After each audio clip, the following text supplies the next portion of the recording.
Good morning, students. Today it's 6th of May and we are studying the chapter what is democracy and why democracy. Okay? हम लोगों ने Monday test का paper discuss किया था कल. उसमें एक लास्ट क्वेश्चन रह गया था, लॉन्ग आंसर क्वेश्चन का, merits and demerits of democracy.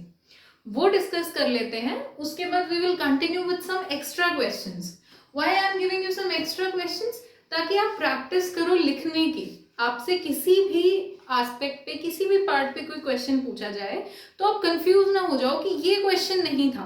हमें क्वेश्चन बनाने सीखने हैं, आंसर भी लिखने सीखने हैं. Okay, so we will do some extra questions. ये वही है, कॉन्सेप्ट वही रहेगा, कुछ नया नहीं है, बट डिफरेंट तरीके से एक ही चीज को कैसे पूछा जा सकता है वो हम प्रैक्टिस करेंगे, क्योंकि ये नेक्स्ट ईयर आपको बोर्ड में भी काम आएगा और इससे आपको कंपटीशन में भी प्रिपेयर करने में हेल्प मिलेगी. ओके, सो लास्ट क्वेश्चन कल का क्या था कि what are the demerits and merits of democratic government. तो मैंने आपको कोई भी 2 मेरिट और 2 डीमेरिट्स लिखने के लिए कहे थे. आप लोगों ने ये आंसर बहुत अच्छा लिखा है. I am really proud of you. But let's discuss this once again so that जो न्यू स्टूडेंट्स हैं वो सीख लेंगे कि what are the merits and what are the demerits. Merits word किसके लिए यूज होता है बेटा? एडवांटेजेस. ओके, आप ये भी लिख सकते हो मेरिट्स ऑफ डेमोक्रेसी, आप लिख सकते हो एडवांटेजेस ऑफ डेमोक्रेसी. ठीक है, so what are the merits? Democracy जब भी होगी, हमने बात की थी कि इक्वालिटी रहेगी. So there is a equality sense that prevails all over the country. ठीक है, जो बहुत रिचेस्ट आदमी है उसका भी और जो पुअरेस्ट है उसका भी एक ही वोट होगा. ठीक है, कोई हाईली एजुकेटेड है उसका और जो लीस्ट एजुकेटेड है उसका भी एक ही वोट होगा. सो डेमोक्रेसी का एक मेरिट क्या हुआ? That sense of equality prevails. ठीक है, now coming to second point. बहुत सारे लोगों से डिस्कस करते हैं हम डेमोक्रेसी में, करते हैं ना, क्योंकि बहुत सारे अपने पार्लियामेंट में भी हमें मेजॉरिटी चाहिए एमपी से. आपके स्टेट में कोई डिसीजन पास होना है तो लेजिस्लेटिव असेंबलीज में पूरा डिस्कशन होता है. उसके बाद भी अगर गलत लॉ बना दिया तो जुडिशरी चेक करती है. So there are so many people to whom we discuss the matter, to whom we consult the matter. So इससे क्या होता है? Quality of decision making improves. For example, अगर मैं सिर्फ अकेले कोई डिसीजन लूँ आपकी क्लास के लिए तो हो सकता है वो इतना अच्छा ना हो. But if I will consult you, if I'll consult your parents, if I'll consult respected principal sir, if I'll consult your friends of different sections what they have done, so क्या वो decision better होगा? Obviously better होगा, क्योंकि हमने सब चीजों को ध्यान में रखा है. तो ऐसा ही डेमोक्रेसी में होता है. In a democracy a discussion is discussed with many people or consulted with many people. So it improves, it enhances का मतलब भी इम्प्रूव करना होता है. So it improves the quality of decision making. ठीक है, 2 मेरिट हो गए. तीसरा मेरिट देखिए, डेमोक्रेटिक गवर्नमेंट जहां पे भी होगी वहां पे unity and integrity of nation बनी रहेगी. क्यों? क्योंकि सोशल कन्फ्लिक्ट नहीं हो पाते, सबके इंटरेस्ट को ध्यान में रखा जाता है, सबके बारे में सोचा जाता है. अगर कोई लीस्ट डेवलप्ड कम्युनिटी है तो उसको डेवलप कैसे करना है उसके लिए मेजर्स लेती है government.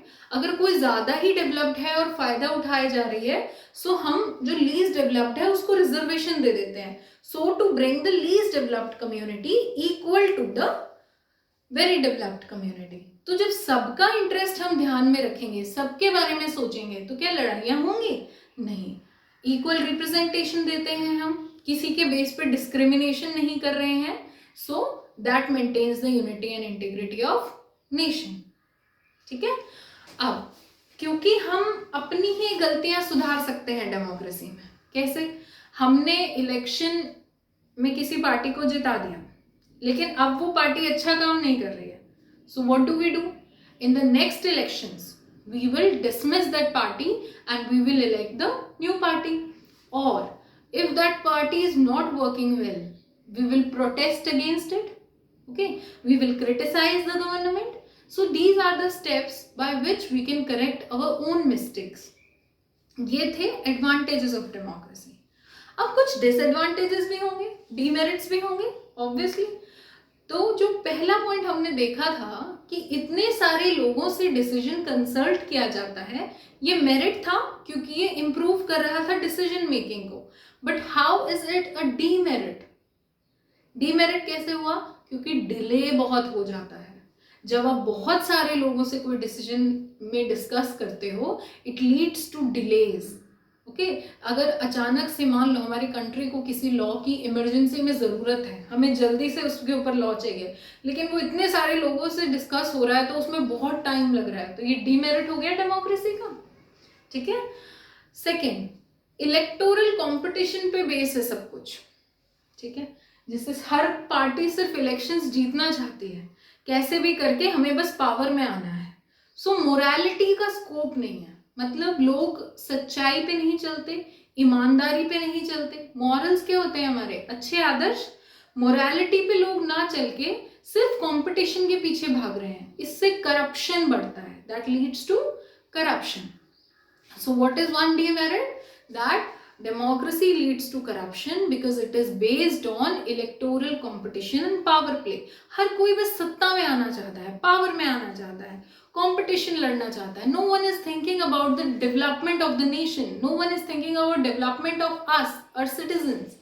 Okay, so they are just running over the competition. So it leads to corruption. Okay, so कुछ merits है और कुछ डीमेरिट्स हैं। आप लोग उनको आज फिर से लिख के देखेंगे। जिन बच्चों ने टेस्ट में सही लिखा है वो भी लिखेंगे, क्योंकि when we don't revise over time and time we really forget the things. आपको आज याद है, आप कॉन्फिडेंट रहोगे, नहीं मुझे तो याद है, मैं अब प्रैक्टिस नहीं करूंगा, लेकिन बेटा विद टाइम आप भूल जाओगे। आप ही नहीं, हम भी अगर प्रैक्टिस ना करें तो हम भी भूल जाते हैं। That is human tendency. So always have a practice of revising. क्या करना है, सुबह उठे हो, एक बार फ्रेशन अप होके अपनी नोटबुक खोलो, जो कल याद किया था उसको एक बार फिर से देख लो, दिमाग में फिर से आ जाएगा। But if you will not revise it again and again, आप भूल जाओगे बच्चे। ओके, सो इसीलिए हम लोग फाइनल एग्जाम से पहले बहुत बार टेस्ट लेते हैं, ताकि आप लोग रिविजन करो। वही आपको घर बैठ के करना है अभी। ठीक है, so write this question again. 4 points है, 4 के 4 लिखना, 4 मेरिट्स एंड 4 डीमेरिट्स, ताकि जब आपको 2 भी लिखने हो, 3 लिखने हो, तो आपको उनमें से याद आ जाए। ठीक है, now coming to the second extra question. आज एक्स्ट्रा क्वेश्चन स्टार्ट करते हैं कुछ। पहला एक्स्ट्रा क्वेश्चन देखिए बेटा, what are the various aspects of democracy. Now what does this word aspect mean? Aspect का मतलब भी पार्ट भी होता है और फीचर भी होता है। फीचर तो हम लोग पढ़ चुके हैं डेमोक्रेसी के, आप कहोगे मैम ये तो हम कर चुके हैं, सो वही इसका आंसर है। बट ये क्वेश्चन अलग तरीके से पूछ लिया तो आप लोग पेपर में कहोगे कि मैम ये क्वेश्चन तो आपने कराया ही नहीं। तो ऐसे नहीं करना है, we have to understand the question. What are the various aspects of democracy means what are the various features of democracy. किस फील्ड में अलग अलग क्या पार्ट है। Okay, let's discuss that. समझने की कोशिश करना बेटा। एक होता है किसी भी चीज का पॉलिटिकल एस्पेक्ट, कि डेमोक्रेसी का राजनीति पे क्या प्रभाव है, राजनीति पे क्या उसकी यूजेस होते हैं, डिमेरिट्स होते हैं। डेमोक्रेसी में elections must be held with regional frequency. Reasonable frequency मतलब प्रॉपर टाइमिंग पे इलेक्शन होने चाहिए। ये नहीं कि हर साल इलेक्शन ही हो रहे हैं। हर साल इलेक्शन होंगे तो क्या होगा, जो पार्टी इलेक्ट हुई है उसको काम करने का टाइम तो मिला ही नहीं। उसने लॉज बनाए, मान लो उसने रोड बनाने का ही काम शुरू किया, क्या 1 साल में खत्म हो जाएगा? आप कहोगे रोड तो बने ही नहीं, चेंज कर दो, दूसरी पार्टी ले आओ। सो इलेक्शंस भी एक फ्रीक्वेंसी के साथ होने चाहिए, मतलब इलेक्शंस के लिए भी प्रॉपर टाइमिंग होनी चाहिए। If we will do the elections for 10 years, 10 साल में अगर हम इलेक्शन कराएं तो बहुत ज्यादा टाइम हो गया। मान लो कोई बहुत खराब सरकार सत्ता में आ गई है, तो वो 10 सालों तक हमें झेलनी पड़ेगी। 10 साल तक it will ruin the nation. और अगर बहुत लीस्ट कम टाइम में इलेक्शन करा दें तो काम करने के लिए टाइम नहीं है पार्टी के पास। ठीक है, so we have to think about the reasonable frequency. Reasonable frequency मतलब राइट टाइमिंग पे इलेक्शंस होने चाहिए। ये डेमोक्रेसी का पॉलिटिकल एस्पेक्ट है। सिर्फ इलेक्शंस होना काफी नहीं है, हमने डिस्कस किया था। इलेक्शंस फ्री एंड फेयर होने चाहिए, रीजनेबल फ्रीक्वेंसी पे होने चाहिए। More than one party elections. देखा था हमने मेक्सिको में, चाइना में, कि क्या हो रहा था, एक ही पार्टी इलेक्शन लड़ेगी, तो फिर फायदा क्या है? हमारे पास तो चॉइस ही नहीं है, आना उसी पार्टी को है, अपने हिसाब से काम करेगी फिर वो। So party should, election should be multi party always.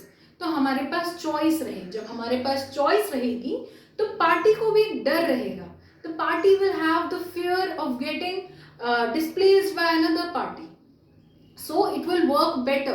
It has to prove itself to again win the elections.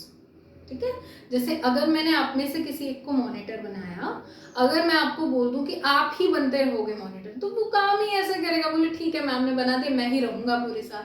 But if I से कि पावर अगली बार दूसरे मॉनिटर को मिल जाएगी, आपने अच्छा काम नहीं किया तो आप अच्छे से काम करोगे, अपने काम पे ध्यान दोगे। यही मल्टी पार्टी में हो रहा है बेटा, कि अगर एक ही पार्टी होगी इलेक्शंस में तो क्या होगा, that party will misuse its power and it will not work well. But if there are multi party, it will have the fear of getting displaced, उसको डर रहेगा कि हमें हरा के दूसरी पार्टी को ले लिया जाएगा, इसलिए वो बेटर काम करेंगे। Okay, now coming to the social aspect, समाज पे क्या असर पड़ता है डेमोक्रेसी का? Atmosphere of equality prevails. जहां भी डेमोक्रेसी होती है उस समाज में इक्वालिटी होती है। कैसे? कोई डिस्क्रिमिनेशन नहीं है हमारी कंट्री में on the basis of sex, on the basis of colour, on the basis of religion, on the basis of caste. क्या कोई भेदभाव है कि आपको बोल दिया जाए नहीं आप ब्राह्मण हो तो ही आप आईआईटी में एडमिशन ले सकते हो, और अगर आप एससी हो तो आप डॉक्टर नहीं बन सकते? ऐसा कुछ होता है क्या? नहीं। सो जहां डेमोक्रेटिक गवर्नमेंट होगी वहां पे इक्वालिटी रहेगी, no discrimination between citizens. Okay, everyone is equal before law. कानून के आगे सब बराबर है। जो कानून बना है वो मेरे ऊपर भी लागू होगा, वो प्रधानमंत्री मोदी जी पे भी लागू होगा, वो आप पे भी लागू होगा, वो किसी फिल्म स्टार पे भी लागू होगा। That is equality before law. कानून सबके लिए बराबर है। ये सोशल एस्पेक्ट है किसका? डेमोक्रेसी का। डेमोक्रेसी का समाज पे क्या असर पड़ा? इक्वालिटी आई समाज में। डेमोक्रेसी नहीं होती, किसी एक पार्टी का रूल होता तो इक्वालिटी होती नहीं। क्यों नहीं होती? क्योंकि वो कम्युनिटी जिसका लीडर है वो अपनी पावर मिसयूज करके सिर्फ अपनी कम्युनिटी को ऊपर बढ़ाता, दूसरी कम्युनिटीज के बारे में नहीं सोचता, इक्वालिटी नहीं होती। लेकिन डेमोक्रेसी है तो इक्वालिटी है समाज में, सबके लिए कानून बराबर है। अगर कानून बराबर नहीं लागू होता, सुप्रीम हाई कोर्ट चेक करेंगे, ठीक है, तो इक्वालिटी प्रिवेल करती है समाज में अगर डेमोक्रेटिक गवर्नमेंट होती है। तो हमने पॉलिटिकल एस्पेक्ट देख लिया, social aspect. Let's come to economic aspect. Economy क्या होती है बेटा? अर्थव्यवस्था। हमारे देश की अर्थव्यवस्था पे क्या असर आ रहा है डेमोक्रेसी का? How our country is running in the monetary values, in the money values, that is known as economic aspect. तो अब देखो, most stable democracies of world are those which have schemes for poor people. ध्यान से इस बात को समझिए। Democracy आ गई, मान लो इक्वालिटी लाना चाहते हैं हम। इक्वालिटी बोलने से तो आ नहीं जाएगी कि ठीक है भाई इक्वालिटी है, सब बराबर हो। बराबर लाना भी पड़ेगा। अब जो गरीब है उसको आप अमीर के बराबर कैसे लाने की कोशिश करोगे? जब आप उनके लिए कोई स्कीम्स निकालोगे। आप प्रधानमंत्री की बहुत सारी स्कीम सुनते होंगे, गरीब आवास योजना जिसमें उनको घर दिया जाता है, ठीक है, राशन दिया जाता है। तो वही डेमोक्रेसीज पूरे विश्व में पॉपुलर हो पाती हैं, वही डेमोक्रेसी स्टेबल रह पाती हैं, वही डेमोक्रेसी चल पाती हैं जहाँ पे गरीब लोगों के लिए भी स्कीम्स बनाई जाती हैं, अनपढ़ लोगों को भी ऊपर करने के लिए स्कीम्स बनाई जाती हैं। लड़कियां कम है राज्य में तो उनके लिए स्कीम निकाल दी, बेटी बचाओ बेटी पढ़ाओ, उनकी डेवलपमेंट के लिए सोचा, तो वही डेमोक्रेसी इक्वालिटी ला पाएगी। अब कहीं पे मान लो बहुत ज्यादा गरीब लोग रह रहे हैं देश में, इंडिया में ही, और कहीं बहुत ज्यादा अमीर, तो क्या हमारी अर्थव्यवस्था बहुत अच्छी है? नहीं। अर्थव्यवस्था तभी अच्छी होगी जब सब लोग मिलके कमाएंगे, सब लोग मिलके प्रोडक्टिव होंगे, सबकी डेवलपमेंट होगी, ठीक है, पढ़े लिखे होंगे तो अच्छा काम करेंगे, ठीक है, तो यही सब इकोनॉमिक एस्पेक्ट में आता है। Clear? So most stable democracies of world are which have schemes for poor people, इसीलिए उनकी डेवलपमेंट के लिए इतनी सारी स्कीम्स और डेवलपमेंट प्रोजेक्ट्स निकाले जाते हैं। ठीक है, so have you understood this question? Next video में नेक्स्ट क्वेश्चन पे चलें। ओके, ठीक है।